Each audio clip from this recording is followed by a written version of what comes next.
Alcimou. É um privilégio grande estar na casa de Deus, com o povo de Deus, né? Estar aqui para ministrar para os filhos e filhas do Deus Altíssimo. Para ministrar para príncipes e princesas de Jesus. Então, é um privilégio muito grande. Abramos nossas Bíblias, o livro de 2 Timóteo, capítulo 3, do versículo 1 ao 4. Antes de iniciar, é interessante que eu vou falar hoje sobre prazer. Esse é um assunto que, às vezes, as pessoas, quando pensam em prazer, pensam logo em sexo, né? Então, eu não vou falar de sexo, ou prazer conjugal, né? Não fique animado, certo? Não vou falar sobre isso, porém, é tão interessante que até o meu grupo, o pessoal aqui do Criativa, né? Eles, pastor, por que o senhor não muda para satisfação? Eu digo, não, mas o texto fala de prazer, né? Então, os dois textos que nós vamos ler, esse de 2 Timóteo, fala de prazer. Então, é algo realmente, é um sentimento forte, muito mais do que uma satisfação, que acaba ficando um sentimento mais aberto. Então, eu quero falar sobre o prazer que a palavra de Deus fala, tá? Então, vamos ler o texto que diz assim, 2 Timóteo, capítulo 3, do versículo 1 ao 4. Paulo escrevendo para o jovem Timóteo, o aprendiz de pastor, estava sendo treinado e, dentre muitas coisas, né, que já é a segunda carta que Paulo escrevia para Timóteo, ele fala assim, sabe, porém, isto, nos últimos dias sobreverão tempos difíceis, né? Parece que Paulo escreveu para hoje, né? Parece que Paulo estava vivendo hoje, quando escreveu para Timóteo. Pois os homens serão egoístas, avarentos, jactanciosos, arrogantes, blasfemadores, desobedientes aos pais, ingratos e irreverentes, desafeiçoados, implacáveis, caluniadores, sem domínio de si, cruéis. Interessante aqui, ó, inimigos do bem. E são os homens a qual Paulo estava falando para Timóteo. Continuando, traidores, atrevidos, enfatuados, mais amigos dos prazeres do que amigo de Deus. O salmista no Salmo 1, do versículo 1 ao 3, ele fala do homem que é feliz, o homem bem-aventurado. E começa falando assim, ó, bem-aventurado o homem que não anda segundo o conselho dos ímpios, nem se detém no caminho dos pecadores, nem se assenta na roda dos escarnecedores. Antes, seu prazer está na lei do Senhor, e na sua lei medita de dia e de noite. Pois será como ave plantada junto à corrente de águas, a qual dá seu fruto na estação própria, e cuja folha não cai, e tudo quanto fizer prosperará. Vamos orar mais uma vez? Querido Deus e Pai, queremos te agradecer, Senhor, por estarmos aqui nessa noite. E já que estamos aqui nessa noite, te pedimos, Pai, te suplicando, em nome de Jesus, a tua intervenção através do teu Espírito Santo. Porque nós precisamos, Senhor, nessa noite, mais uma vez, entendermos, compreendermos a tua boa, santa e reta vontade para as nossas vidas. Então, Pai, nós suplicamos, em nome de Jesus, as tuas bênçãos sobre nós, em nome de Jesus. Amém, amém. Queridos, falando em prazer, Deus criou o homem para ter prazer. Ele criou o homem para ser feliz e que ele tivesse prazer. Isso lá no começo de todas as coisas, né? E eu quero dizer para você que nós aprendemos muito cedo sobre o que é prazer.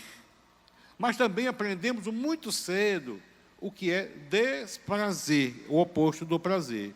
Qualquer criança recém-nascida, bebê, ela tem necessidade de alimento, de carinhos e cuidados especiais.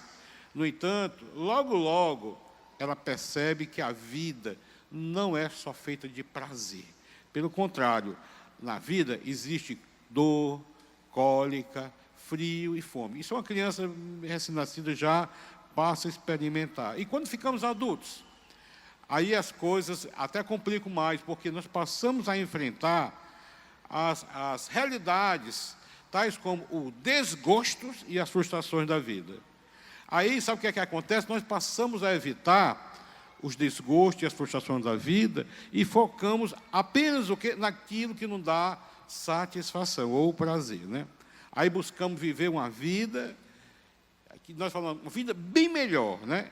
E isso não é errado, queridos. Não é errado você buscar uma vida melhor. E, por sinal, quando Jesus falou que Ele tinha vindo para dar vida e vida abundante, para que tenhamos vida abundante, é uma vida de satisfação, né? Uma vida plena, uma vida madura, né? Uma vida com experiência com a pessoa dele, né? Mas deixa eu falar uma coisa sobre prazer e satisfação. Não existe vida melhor se é um governo do Espírito Santo na vida de alguém. Não existe uma vida melhor se é um governo de Deus na vida de uma pessoa. Não existe vida melhor, ou uma vida de satisfação ou prazer, sem que o céu seja manifestado aqui na terra em nós. Por quê? Porque existem muitas nós temos muitas necessidades. Desde pequeno nós temos necessidade e continuamos tendo necessidade. E tem essa necessidade que nos traz satisfação, certo? E prazer. Olha, por exemplo, eu vou citar aqui algumas necessidades humanas que traz satisfação. Por exemplo, as necessidades fisiológicas que temos, né? Tais como comer, beber, dormir, brincar e até brincadeira de gente grande chamado sexo.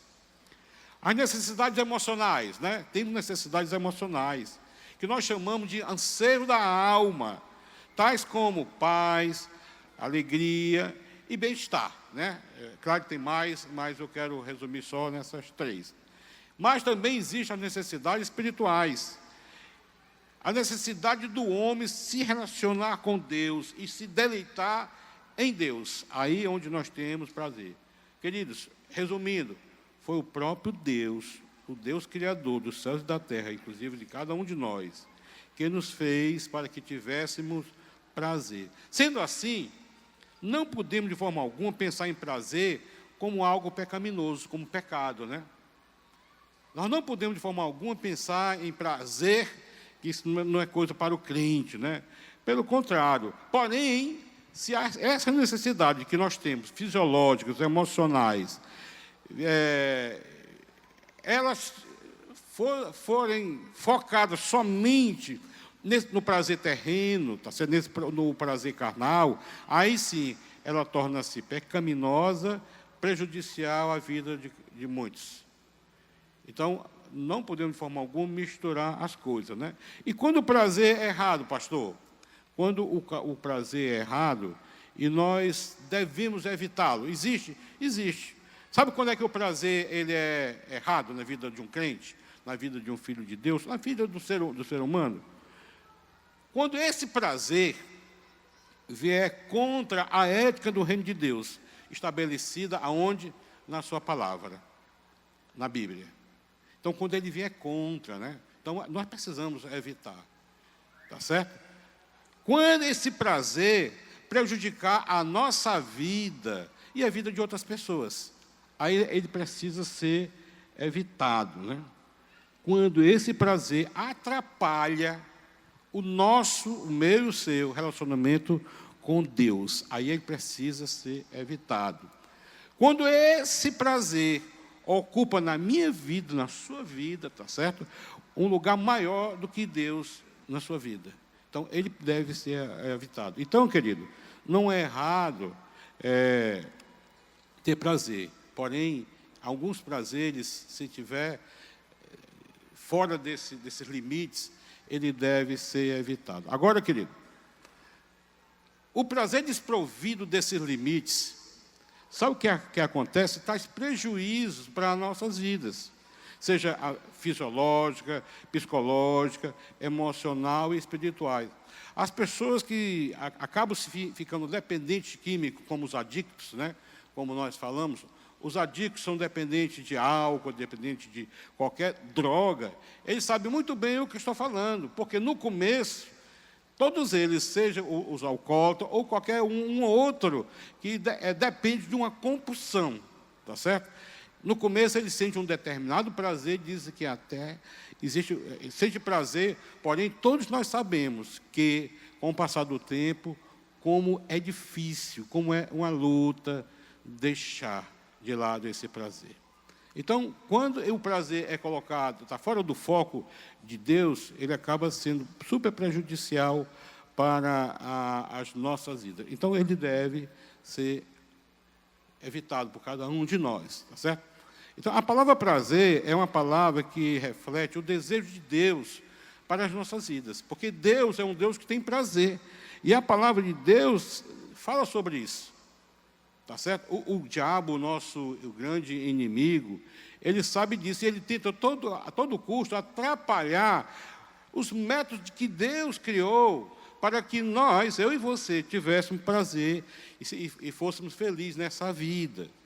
Um testemunho assim, bem prático que eu vivenciei ao longo da minha caminhada, eu tive a oportunidade de acompanhar 2 pessoas, né? E o que eu vou dizer a quem está aqui, talvez, com certeza vai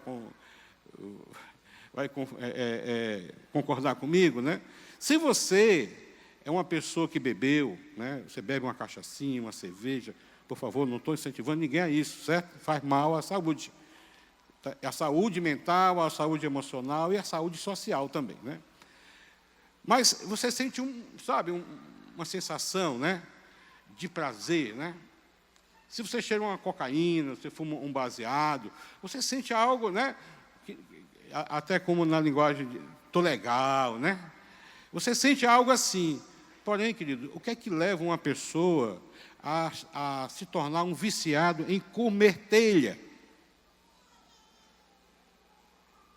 No começo, ele começou a sentir prazer em comer aquilo. Depois, ele passou a ficar dependente, tá certo? Daquilo. Então, eu peguei uma pessoa que era viciada em comer telha.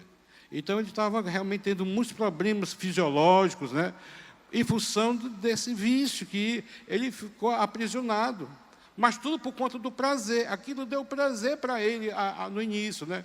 O outro, ele tinha prazer em cheirar gás butano, né? Eu recordo que eu fui visitá-lo no Zé Walter, né? Onde ele morava, um bujão de 13 litros, né? A mangueirinha aqui, cheirando direto, dormia, acordava, cheirando. Ele estava quase morrendo, inclusive estava muito inchado e parecia o Hulk de verde, né?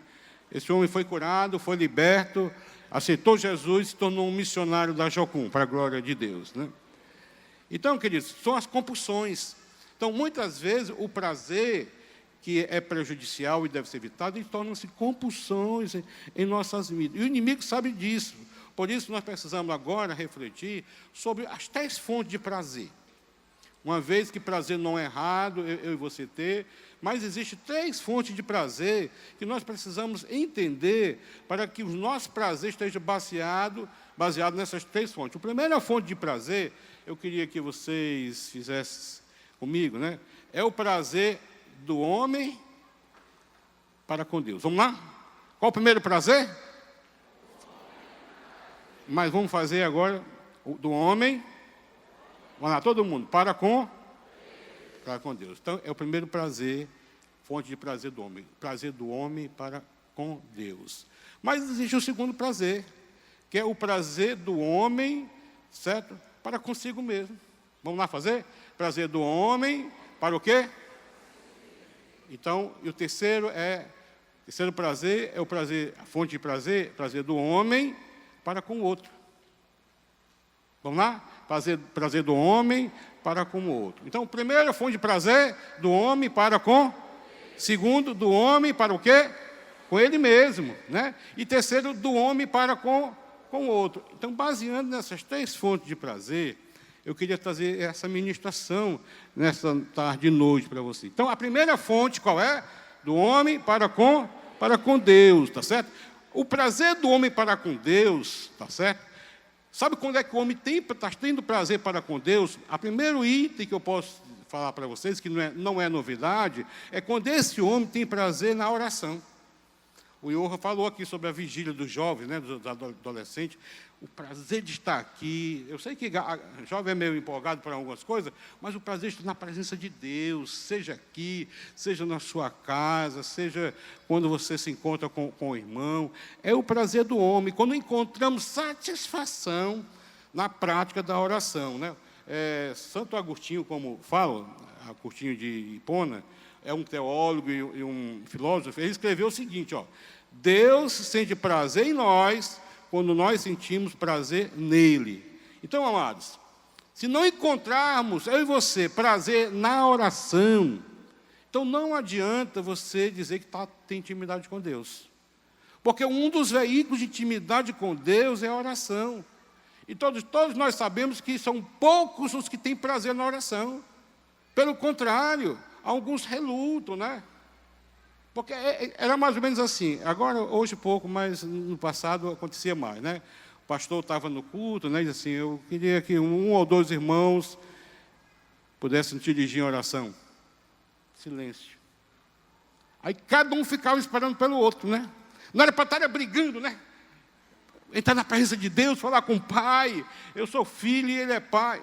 Não, mas é uma grande luta. Por quê? Porque talvez você precise trabalhar essa área da sua vida, né? Prazer, ser o homem para com Deus, na prática de oração. Então, talvez você está precisando ser desafiado a melhorar isso na sua vida, né? Porque o cristão que ama a Deus, tá certo? Ele precisa ter prazer na intimidade com Deus. É como o jovem, né? Não jovem, o homem que é apaixonado pela a mina, né? A garota, a esposa, a namorada, ele quer ficar perto dela, né? Ele quer conversar, tá certo? Você é apaixonada por Jesus? Você tem esse prazer, esse anseio de conversar com Ele? Se não tem, querido, seria muito bom que você nessa noite saísse daqui refletindo pelo menos isso. Então, ainda com relação ao prazer do homem para com Deus, além da oração, é quando eu tenho prazer na leitura, na meditação da palavra de Deus. Porque se eu não tiver prazer na leitura da meditação, como é que eu vou meditar e ler a palavra de Deus se eu não tenho prazer em ler? Foi por isso que o salmista se destacou dizendo que ele era um homem bem-aventurado, que nós lemos, né? O seu prazer está na lei do Senhor. Você tem prazer na oração? Você tem prazer realmente na lei do Senhor? Qual o tamanho do uso que você tem com relação à tua palavra, né? Ou você vive num corre-corre tão grande que isso aqui fica para os domingos? Ou talvez só para o GR, né? Aquele momento do mapa, né? Então, queridos, nós precisamos, o crente ele precisa ter prazer, além da oração, prazer também na palavra de Deus, né? Por quê? Porque a palavra cura, a palavra liberta, a palavra edifica, a palavra nos leva a amadurecimento para as nossas almas, e assim por diante. Então, o crente que não busca, não tem prazer e acaba deixando de lado aquilo que deveria ser prioridade, sabe o que acontece? Acaba ficando crente cuja a folhagem murcha, né? Ele comparou o homem como uma árvore, né, grande, que dá frutos, mas as folhas murcham. Então, tem muito crente vivendo uma espiritualidade murcha, porque está faltando combustível, a palavra de Deus na sua vida, né? Então, quando é o primeiro item, com relação ao meu relacionamento com Deus, do homem para com Deus, a oração, leitura na palavra, mas também é importante este homem que tem oração e também usa da palavra como algo da sua prática diária, né? Ele tem prazer em vir à igreja, ele tem prazer em estar no culto, ele tem prazer em estar nos momentos de comunhão, né? Ele tem prazer. Porque se não tiver prazer, talvez né, não estou dizendo que o jogo do Brasil, né, domingo passado tinha bem pouquinha gente, né? Eu estava aqui, né? Porque eu vim assistir o jogo aqui. e fiquei para o culto. Mas não é porque tem um jogo do Brasil, o jogo do Brasil daqui a pouco acaba, né? Mas o que é que acontece sem jogo do Brasil? Te tira de tempo, você valoriza muito mais, né, o churrasco, não que você não vá para o churrasco, mas naquele horário, né, o aniversário, sabe? Você precisa priorizar, porque isso faz parte de uma pessoa que verdadeiramente tem prazer do homem para com Deus, né? Amém? Pode aplaudir ao Senhor, né? Ainda falando do prazer do homem para com Deus, tá certo?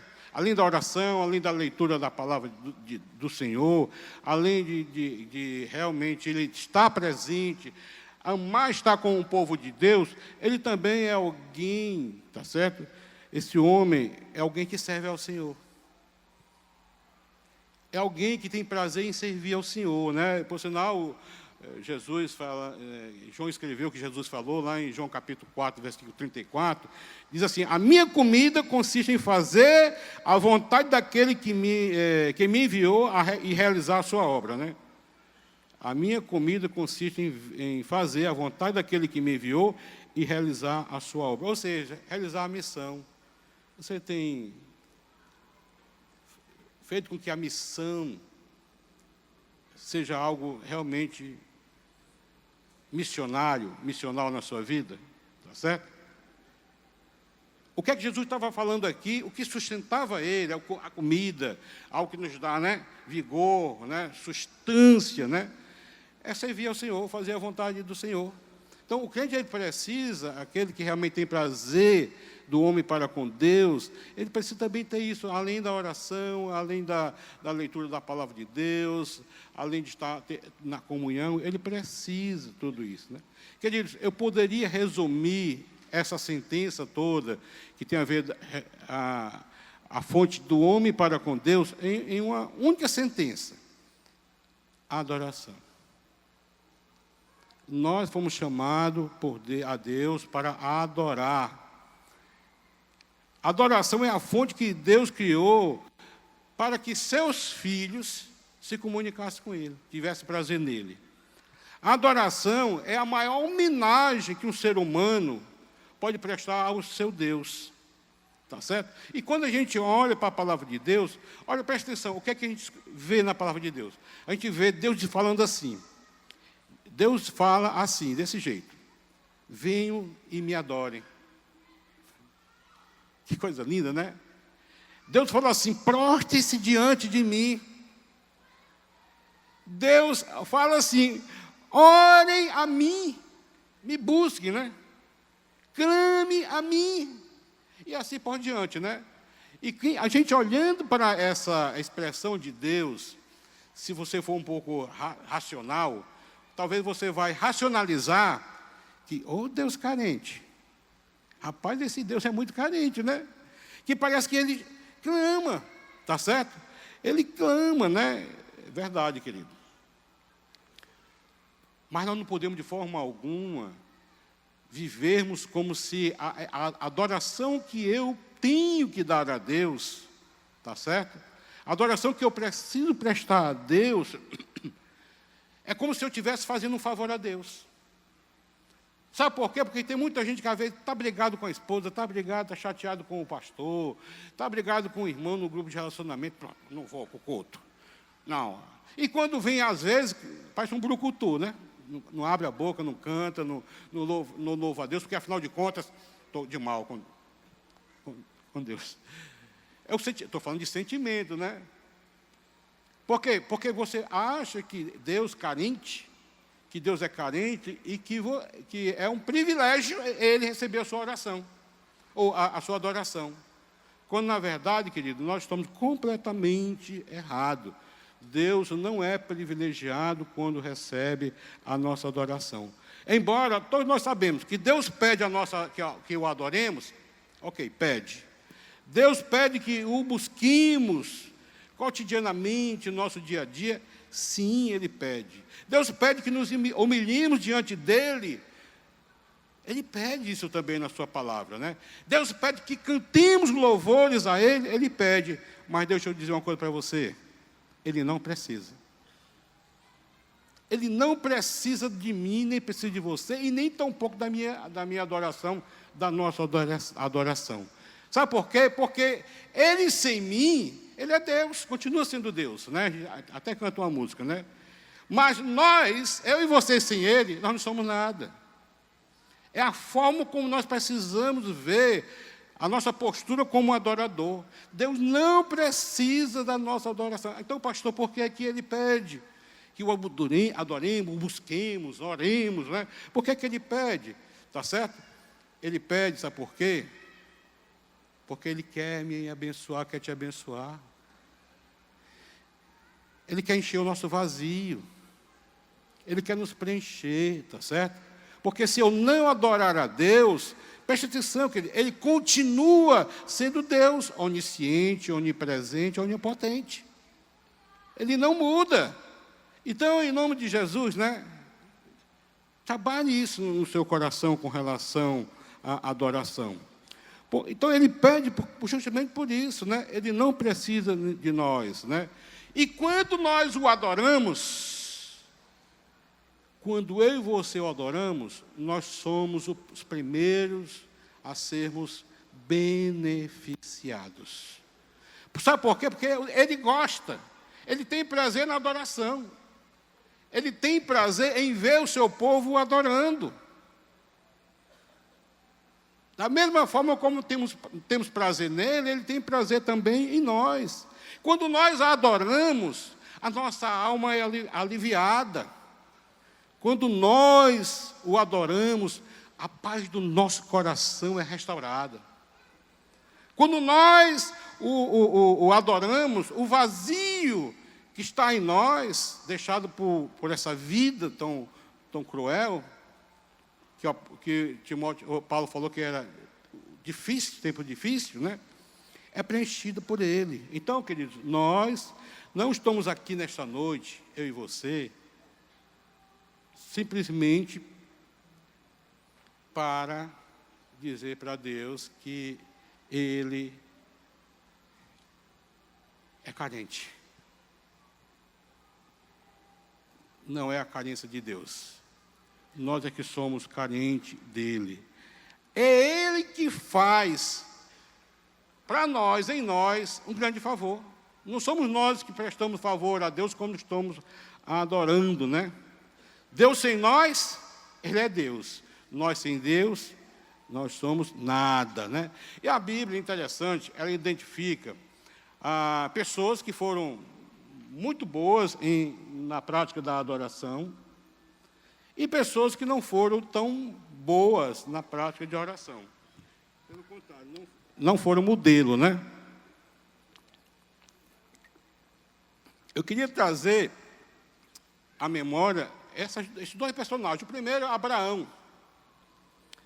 Lá em Gênesis 22, Deus chega para Abraão e diz assim: Abraão, meu filho, né? Ele chegou com carinho para Abraão. Eu quero que tu apanhes o teu único filho, aquele que tu amas, e vai para o alto do monte de Moriá, que era uma cordilheira, né? Tinha vários picos, tá certo? E lá você sacrificará o teu filho, né? Gente, que coisa difícil, né? Que tarefa difícil para um homem de Deus, um adorador, né, de Jeová, seu único filho, né? Tarefa muito difícil. Agora, o que é que acontece, querido? Nós precisamos interpretar esse momento de Abraão da forma como é correta. Abraão era um adorador. E ele sabia que, para adorar a Deus, é um privilégio que nós recebemos de Deus. Sabe por quê? Porque Deus se coloca à disposição para que o adoremos e somos beneficiados.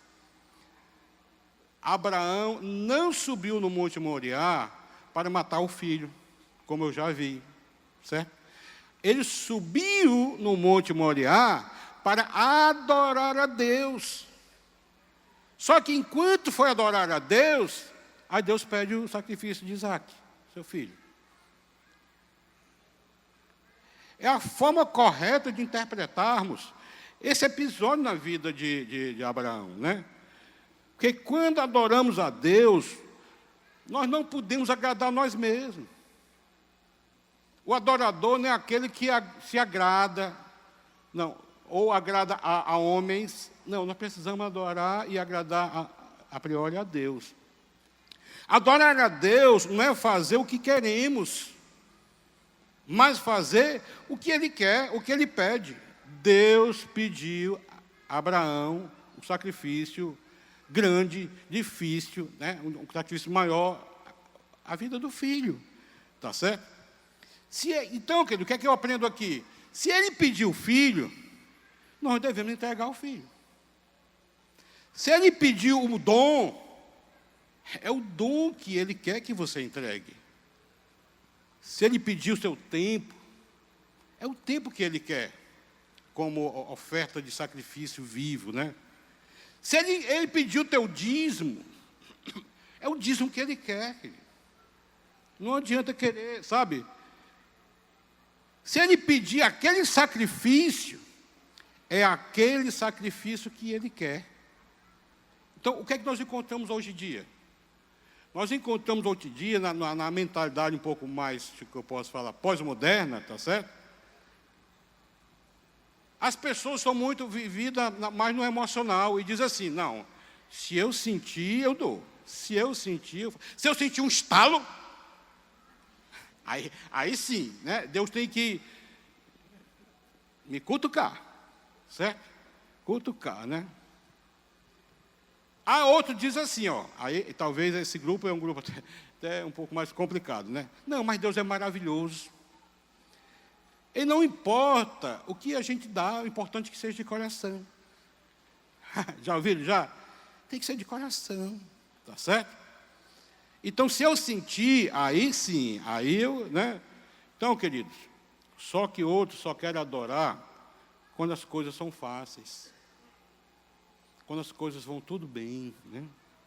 Quando as coisas estão tudo redondinha.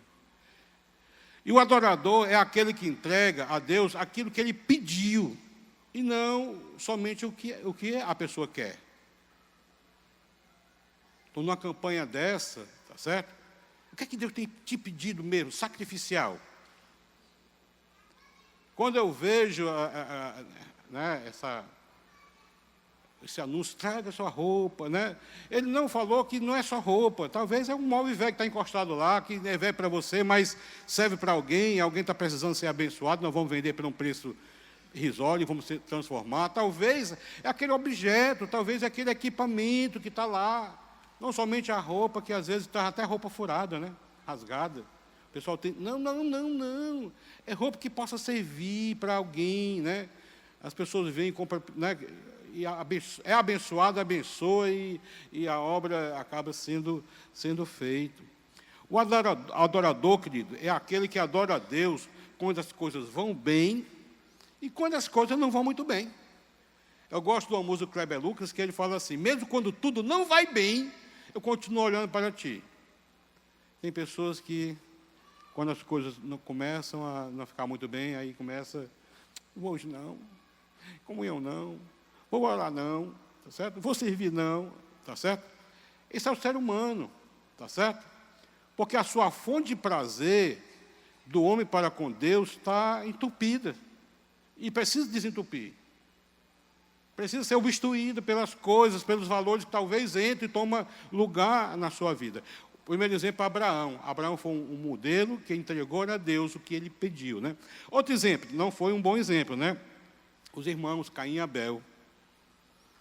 Deus convocou ambos, Caim e Abel, para adorá-lo. Todos nós sabemos que foi uma convocação de Deus para adorá-lo, né? Não porque Deus precisava, não porque Deus era carente, mas porque Deus queria abençoar Caim e Abel. Certo? Só que a adoração que Deus havia pedido para Caim e Abel era um cordeiro. Eu quero um cordeiro, né? Aí o que é que acontece? Abel vai lá, mata o cordeiro, certo? oferece o cordeiro a Deus como Deus havia pedido. Como Deus havia pedido. Porque Deus fala com você. Deus fala para você de forma específica e pessoal. Deus falou para os dois: olha, eu quero um sacrifício. E esse sacrifício é um cordeiro, né? Abel, obediente, vai lá e prepara o sacrifício para Deus do cordeiro, conforme Deus havia pedido. Caim deve ter pensado, fazia parte daquele grupo, não, mas é de coração. Eu senti um estalo, né? Senti um estalo, né? E diz assim, ó, mas Deus é muito 10. Pós-moderno, mente pós-moderna, né? Deus é muito 10, é muito massa, numa linguagem mais jovial, né? Ele sabe meu coração, ele sabe minha intenção, tá certo? Eu vou preparar aqui um cestão de frutas, olha aí, a pessoa, né? O Armando que ia gostar disso, né? Fruto da terra, tá certo? Eu vou preparar um grande cestão, e tem mais, eu vou colocar uma cestona bonitona, porque isso aqui é de coração. Amados, nós sabemos que pela palavra de Deus, o que aconteceu? A Bíblia relata sobre isso, que Deus aceitou a oferta de Abel, mas a oferta de Caim, ele o quê? Rejeitou. Por quê? Porque a oferta de Abel era o que Deus havia pedido. A oferta de Caim era o que ele queria dar, era o sentimento dele. E muitas vezes nós somos chamados para negar. Aliás, nós mesmos, o nosso ego, a nossa vontade, e fazer a vontade de Deus. Então, Caim, ele não se parou para pensar sobre isso, né? Porque o adorador não dá adoração àquilo que ele quer, mas o que Deus pede, e nem todas as vezes é uma vez fácil de fazer. Então Deus rejeitou, mas não era de coração. Caim não fez de coração? Fez, querido, ele fez de coração. Ele não fez algo assim, sabe, não, ele pelo contrário, os melhores frutos, os mais bonitos, foi de coração mesmo, querendo o melhor, querendo até abafar, tá certo, para com Deus, mas não era o que Deus havia pedido, né? Então, queridos, o que é que nós encontramos? O diabo muitas vezes chega e diz assim, ó, então o importante, quando você for adorar a Deus, adore do seu jeito, tá certo? Porque o importante é o coração, né? Mas o que a palavra de Deus diz também sobre o coração? Que enganoso é o coração. Então, querido, o coração não é padrão para adoração. O coração não pode ser padrão para nossas ofertas a Deus. Porque o padrão para a nossa adoração é a palavra de Deus. É o que Ele quer, o que Ele pede. Tá certo? Aí algum diz assim, se eu sentir no meu coração, aí eu vou servir. Só que muitas vezes nunca serve. Anos e mais anos dizendo, eu vou. Esperando que Deus toque, né? Quando eu sentir no meu coração, eu vou fazer aquela doação. Eu vou doar para casa, né? Até foi construída agora uma casa para uma família aqui. E nunca chega o tijolo, nunca chega o... Por quê? Porque a pessoa precisa sentir, enquanto a necessidade não é atendida. Isso aconteceu comigo. 3 anos depois que eu construí a casa da mulher, o cara disse, rapaz, ainda está precisando, né? Eu digo, está precisando, quando aparecer uma outra para a gente construir, aí você abençoa. Essa aqui já era, né, querido? A oportunidade era aquela, né? Quando eu sentir no meu coração, aí eu faço esse ato de compaixão. Embora a igreja prega muito, desafia muito, né? Quando eu sentir no meu coração, aí eu vou me batizar. Quando, na verdade, a palavra de Deus é uma ordenança de Deus. Não precisa sentir estalo nenhum. É a palavra de Deus, é a obediência à palavra de Deus, né? Quando eu sentir no meu coração, aí eu vou fazer isso, e vou fazer aquilo, né? Amado, Deixa eu contar uma coisa para você. A palavra de Deus, ela não é para ser sentida. A palavra de Deus é para ser obedecida. Para a honra e glória do Senhor.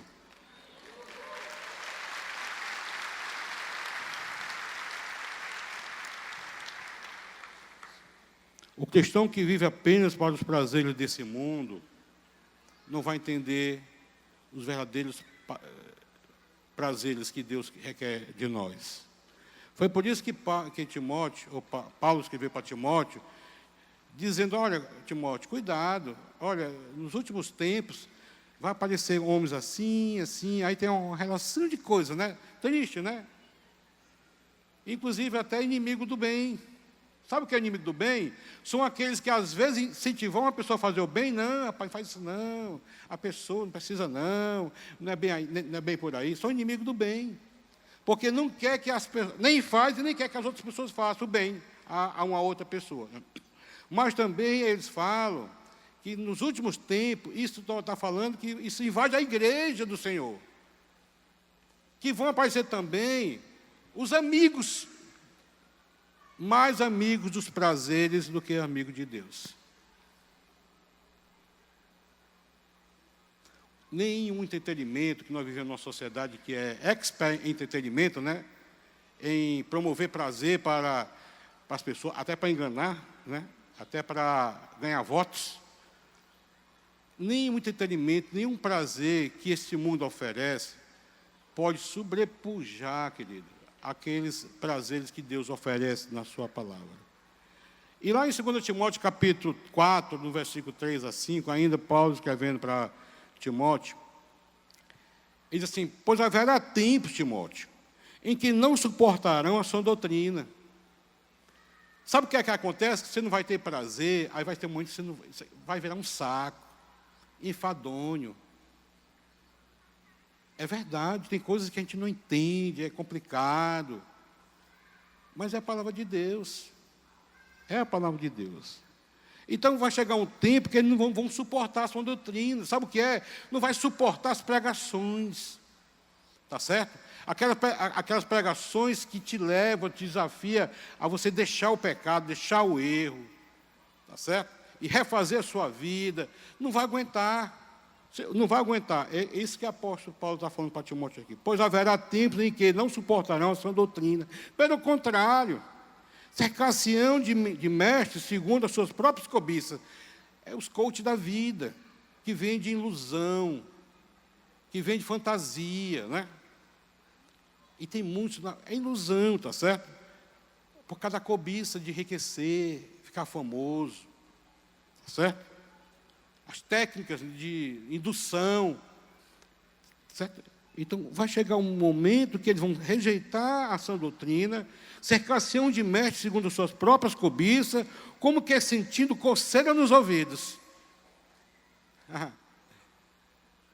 Gente. E se recusarão, olha o versículo 4, a dar ouvidos à verdade, entregando-se às fábulas, os blá, blá, blá da vida, né? Os blá, blá, blá da vida, né? Tu, porém, Timóteo, ser sóbrio em todas as coisas, suporta as aflições, faz o trabalho de evangelista, cumpre cabalmente o seu ministério. Olha que desafio aqui, né? Então, queridos, cumpra cabalmente. E nem tudo que eu faço, eu fiz na IBC, apesar de estar aqui já,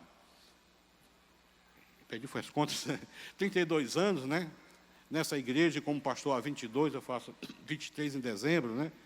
Nem tudo que eu fiz aqui foi bom. Nem tudo que eu fiz aqui, eu fiz porque tinha convicção. Não. Teve coisa que eu tive que fazer. Certo? Simplesmente para obedecer a Deus. Então, quais são as fontes de prazer que nós já vimos aqui? Primeira fonte de prazer do homem para com Deus. Adoração, resumindo, né? Segundo, do prazer do homem para consigo mesmo, porque nós temos prazer, né? Nós temos lazeres, nós temos hobbies, tá certo? Nós temos a vontade de ter, de possuir, tá certo? E sentimos prazer quando adquirimos. Futebol, né? A paixão brasileira, né? Principalmente quando o time ganha, né?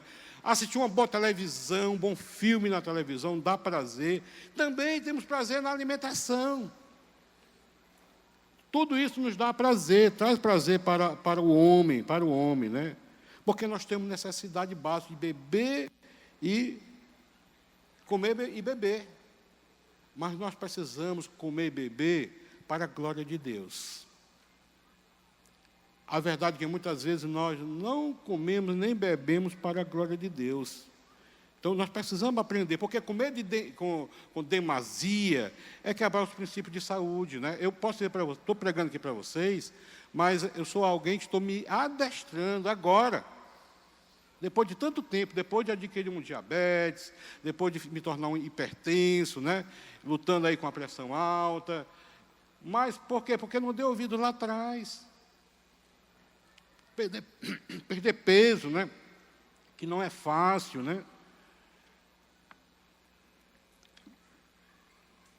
Ganhar é uma maravilha, é fácil demais, mas perder é complicado para alguns, né? Então, nós precisamos nos adestrar. Quando nós entendemos esses princípios, as coisas ficam mais fáceis, porque nós colocamos Deus em primeiro lugar. Então, comer em demasia é quebrar um princípio de saúde, né? Então, alimentação também é algo que dá prazer para o próprio homem, como o próprio sexo, né? Eu não vou falar agora, vou falar daqui a pouco, tá certo? Então, quais são as fontes de prazer? Primeiro, do homem para com Deus. Segundo, do homem para consigo mesmo.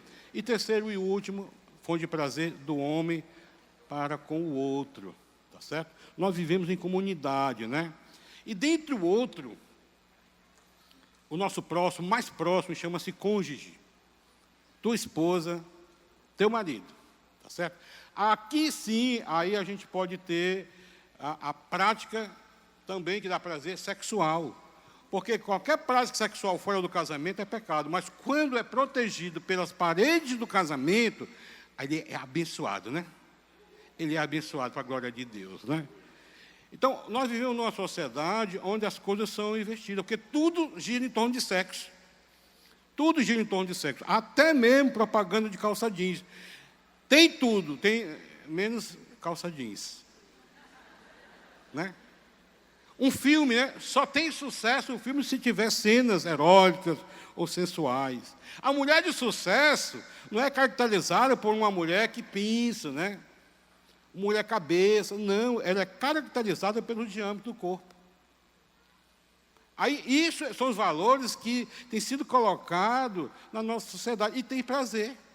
Por isso, as academias estão ganhando dinheiro, né? Muita medicação para emagrecer, porque, afinal de contas, o prazer é ser magrinha, esquelética, né? É isso que a sociedade tem falado, né? Como também não é ser gordo, obesa, de forma alguma, né? Existe um equilíbrio aqui entre as coisas, né? A outra coisa é que o verdadeiro homem, o macho, né, no contexto mais nordestino, né, é o cara que é pegador. Tá certo? Pega todas, né? Então eu tenho que ser macho, afinal de contas. Não, querido, a Bíblia fala outra coisa aqui para nós, tá certo? Nós, machos, né, homens, né? Quem tem que conquistar todas, né? Sabe o que é ser macho? É você conquistar a sua mulher todo dia. Ah, amém, né? Você conquistar a sua mulher todo dia, aí é ser muito macho, porque não é fácil. Ela acorda com os olhos remelados, tá certo? Ela acorda assim que parece que passou um tsunami e assoiou o cabelo, tá certo? Aí você não pode desistir, né? Você tem que conquistar todo dia, como ela também, né? Ela tem que nos conquistar todo dia, né? Então, querido, eu queria concluir aqui essa palestra sobre prazer, dizendo que a nossa sociedade tem se tornado especialista em entretenimento e prazer. Mas para o cristão, o maior prazer e o verdadeiro prazer, o genuíno prazer, está no relacionamento com Deus e com sua palavra. Com Deus e com sua palavra, tá certo? Por quê? Porque aí eu tenho prazer na adoração, eu vou ter prazer na comunhão com o irmão, aí eu vou ter prazer na comunhão com Jesus. Eu vou ter comunhão. Jesus não vai sair do meu discurso diário, né? Por isso, Jesus, sabendo isso, que ele foi alguém que passou como homem, ele escreveu, aliás, João escreveu, né, o que Jesus falou, em João 14, versículo 6, que diz assim: eu sou o caminho, a verdade e a vida. Ninguém vem ao Pai senão por mim. Sabe o que é que ele estava dizendo aqui? Olha, eu sou a verdade, eu falo a verdade, tá certo? E dentre muitas verdades que Jesus falou, ele falou que o Pai tem prazer em nós, tá certo? Lá em Mateus capítulo 3, versículo 17, quando Jesus estava se batizando, né, viu uma pomba, né? E a pomba falou, aliás, ouviu-se uma voz dizendo: este é meu filho amado, em quem tenho prazer. Sabe por quê? Nosso Deus, ó Deus, tem prazer nos seus filhos. Jesus é um modelo de homem, né? Foi um modelo de ser humano, 100% divino, 100% homem. E na sua humanidade, o que ele fez, o que ele praticou, levava prazer para o Pai. Nós, pais, sabemos o que é isso, né? Quando nossos filhos obedecem a cada um de nós, né? O amor de Deus pelos seus filhos é incondicional, mas o sentir prazer e a alegria depende do comportamento de cada um de nós. Porque muitas vezes nós temos que renunciar. A nossa adoração não é o que eu quero dar, mas o que Ele me pede. A minha adoração, às vezes, não é fácil praticar, mas é o que Ele pede para a glória de Deus, né? Ele tem prazer quando nós o adoramos. Ele se alegra quando o povo de Deus está adorando realmente de coração. Deus tem prazer quando vê os seus filhos vivendo em união. A unidade entre nós, a união entre nós, tá certo? Ele sente prazer também, né, como é bom e agradável, quando, né, os irmãos se unem. Ele tem prazer quando ele vê seu povo alegre, né? Alegre. Aí, às vezes, você vê porque você não concorda com o ritmo, né? Aí você, não, isso não é adoração. É adoração, querido. Que o nosso Deus entende todos os ritmos, porque o nosso Deus, Ele entende o ritmo do coração. E Ele sabe quando realmente aquela adoração é genuína, cada um de nós, né? O apóstolo João, escrevendo a sua terceira carta, no capítulo 1, versículo 4, ele que escreveu, ele que disse isso, certo? Não foi Jesus. Ele disse assim, não tenho alegria ou prazer maior do que ouvir que seus filhos estão andando na verdade. Então, Deus se alegra e tem prazer quando eu e você estamos vivendo na verdade, né? Deus tem prazer quando os seus filhos têm prazer. Nele, em primeiro lugar, no próximo, quando nós abençoamos, ajudamos, e em Jesus, quando nós obedecemos a sua palavra. Deus é um Deus que tem prazer. E Deus é um Deus que quer que eu e você tenha prazer. E que você saia daqui hoje à noite dizendo assim: tem coisas na minha vida que precisa ser codificada, né? Porque está fora, o código está errado, né? O código é muito o eu, é muito o que os outros falam, o que o mundo fala, né? O nosso código é a palavra de Deus. Em nome de Jesus, que ela possa ter entrado no seu coração e possa fazer uma grande obra, como fez na minha vida, quando eu comecei a pensar sobre prazer, para a honra e glória do Senhor. Amém? Amém. Vamos orar? Aleluia. Eu não ia deixar passar a oportunidade, talvez você que está aqui nessa noite, de repente Deus tocou no teu coração. E a sua decisão hoje é dar um grande passo na sua vida, aceitar Jesus como o Senhor Salvador, que é o início de tudo. Tem alguém aqui que gostaria de dizer: eu quero aceitar Jesus nessa noite? Levanta teu braço, eu quero orar por você. Tem alguém aqui? Amém, glória a Deus, né? Eu não estou vendo. Uma das maiores decisões da sua vida, né? Tem mais alguém que gostaria de... Amém, glória a Deus, agora eu estou vendo. Louvado seja o teu nome, amém, glória a Deus. Ah, Senhor, obrigado, Deus. Dá um abraço aí.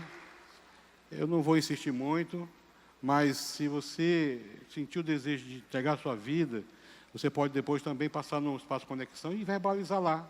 Tem alguém lá que vai pegar o teu nome, vai... Amém, glória a Deus, né? Você vai lá. Vamos orar? Pai, eu quero, em nome de Jesus, te agradecer, Senhor, porque antes de qualquer pessoa, Senhor, aqui, a palavra foi para a minha vida. Tu sabe quantas correções eu precisei tomar para fazer na minha vida, Senhor. As prioridades, Senhor. E tudo tem a ver com aquilo que Tua palavra já falou para o meu coração. Eu espero que tenha falado para os meus irmãos, queridos. Esses queridos amados aqui estão aqui, que quando em casa, Senhor, as coisas comecem a também ser organizadas, para que o nosso cristianismo, Senhor, seja o cristianismo que tem prazer no Senhor. Em nome de Jesus é que eu oro e agradeço e digo amém, amém. Aleluia.